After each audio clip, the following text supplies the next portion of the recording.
होली के इस खास मौके पर माहौल रंगों और खुशियों से भरा हुआ है। ये सिर्फ रंग लगाने का त्योहार नहीं, बल्कि दिलों को जोड़ने और पुराने गिले शिकवे भुलाकर फिर से रिश्तों को मजबूत करने का दिन है, जब हम एक दूसरे को गले लगाकर नई शुरुआत करते हैं। इसी बीच 4 मार्च 2026 की होली पर राशिफल को लेकर भी लोगों में खास उत्साह है। बताया जा रहा है कि इस दिन खास ग्रह योग बन रहा है, जिससे मेष से मीन तक अलग अलग राशियों के करियर, फाइनेंस, शुभ अंक और लकी कलर पर असर पड़ सकता है। मिडिल ईस्ट में हालात लगातार तनावपूर्ण बने हुए हैं, जहां यूनाइटेड स्टेट्स और इजरायल की ओर से ईरान पर हमले जारी हैं।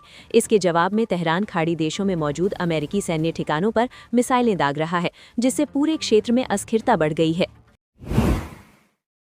इजरायल के प्रधानमंत्री बेंजामिन नेतन्याहू का कहना है कि हमला इसलिए किया गया क्योंकि ईरान अपना परमाणु कार्यक्रम फिर से सक्रिय कर चुका था। उनका दावा है कि अगर इसे रोका न जाता तो आने वाले महीनों में परमाणु हथियार हासिल करने की आशंका थी। इस पूरे घटनाक्रम के बीच ये भी चर्चा है कि क्या ये रणनीतिक फैसला पूरी तरह सुरक्षा कारणों से लिया गया या फिर अंतर्राष्ट्रीय राजनीति का दबाव भी इसमें शामिल था। सवाल ये भी उठ रहे हैं कि इस टकराव से सबसे ज्यादा खतरा किसे महसूस हो रहा है। महाराष्ट्र में राज्यसभा चुनाव को लेकर सियासी हलचल तेज है। सुप्रिया सुले और जयंत पाटिल ने उद्धव ठाकरे से मुलाकात की है, क्योंकि 5 मार्च नामांकन की आखिरी तारीख है और एक सीट पर मुकाबला रोचक माना जा रहा है। ईरान की सैन्य ताकत की बात करें तो उसके पास लंबी रेंज वाले ड्रोन मौजूद हैं, जिनमें कुछ का वजन लगभग 3000 किलो तक बताया जाता है और रेंज करीब 1000 किलोमीटर तक हो सकती है। ऐसे हथियार मौजूदा हालात में बड़ी भूमिका निभा रहे हैं। भारत के लिए भी ये संघर्ष चिंता का विषय है, क्योंकि देश अपनी ज़रूरत का लगभग 88% कच्चा तेल आयात करता है। कुल आयात का आधे से ज़्यादा हिस्सा पश्चिम एशिया से आता है और उसका बड़ा भाग होर्मुज जलडमरू मध्य से होकर गुजरता है।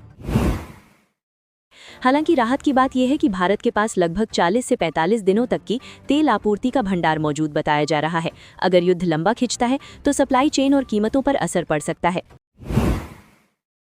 ऊर्जा बाजार पर नजर रखने वाली कंपनी S&P ग्लोबल ने आशंका जताई है कि अगर होर्मुज स्ट्रेट पर संकट गहराता है तो कच्चे तेल की कीमतें $100 प्रति बैरल के पार जा सकती हैं। इसका असर दुनिया भर की अर्थव्यवस्थाओं पर पड़ सकता है। उत्तर प्रदेश के महोबा में पुलिस ने बड़ी सफलता हासिल करते हुए एक मंदिर से चोरी हुई प्राचीन मूर्तियों को 72 घंटों के भीतर बरामद कर लिया। बिना किसी विशेष सर्विलांस टीम के ये कार्रवाई करना पुलिस के लिए बड़ी उपलब्धि मानी जा रही है। दिल्ली में संपत्ति कर के लंबित मामलों के समाधान के लिए सुनियो योजना की तारीख 31 मार्च 2026 तक बढ़ा दी गई है। अधिकारियों ने लोगों से अपील की है कि वे इस मौके का फायदा उठाकर अपने बकाया मामलों का निपटान कर लें।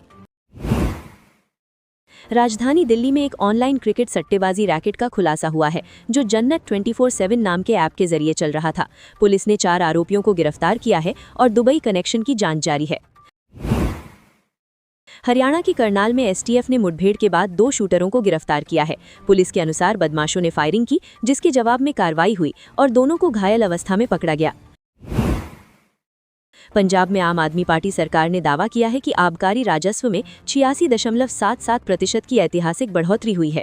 वित्त मंत्री हरपाल सिंह चीमा के मुताबिक राज्य कर संग्रह में भी उल्लेखनीय वृद्धि दर्ज की गई है।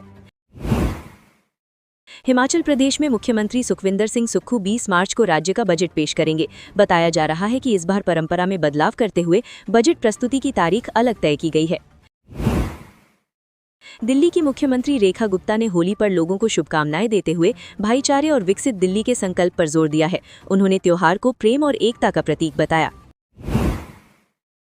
T20 वर्ल्ड कप 2026 का पहला semifinal south Africa national cricket team और न्यूजीलैंड नेशनल क्रिकेट टीम के बीच खेला जाएगा। ये मुकाबला कोलकाता के ईडन गार्डन्स में शाम 7 बजे से शुरू होगा और दोनों टीमों से कड़ा मुकाबला देखने की उम्मीद है।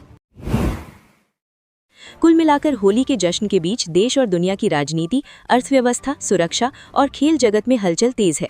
ऐसे में जरूरी है कि हम त्योहार की खुशियां मनाते हुए इन बड़े घटनाक्रमों पर भी नजर बनाए रखें।